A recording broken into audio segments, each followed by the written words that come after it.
যে দুর্নীতি আর দুঃশাসনের কবলে চাপা পড়েছিল প্রিয় বাংলাদেশ, ওই চ্যাপ্টা বাংলাদেশ থেকে আমরা একটু টেনে উঠাতে চাই।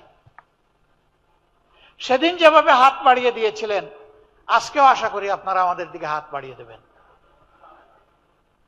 ইনশাআল্লাহ আমরা সবাই মিলে ভালো থাকতে চাই। আমাদের সন্তানদেরকে, আগামীর প্রজন্মকে কথা দিতে চাই, ছেলে হোক মেয়ে হোক, সবার প্রতি আমাদের একই কমিটমেন্ট। আমাদের জীবনের শেষটুকু দিয়ে তোমাদেরকে একটি পরিচ্ছন্ন, একটি প্রসপারাস এবং একটি শান্তির বাংলাদেশে রেখে যেতে চাই। আল্লাহ তাআলা আমাদেরকে এই তৌফিক দান করুন।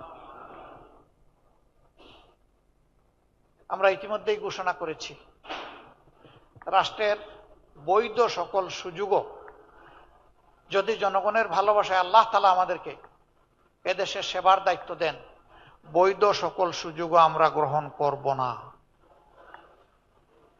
যা না করলেই নয়, শুধু এইটাই আমরা গ্রহণ করব।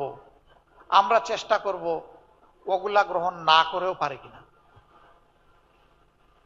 আমরা রাজনীতিকে পেশা হিসেবে গ্রহণ করি নাই, এই রাজনীতিকে আমরা কর্তব্য হিসেবে গ্রহণ করেছি। নেশা শব্দটা শুনতে খারাপ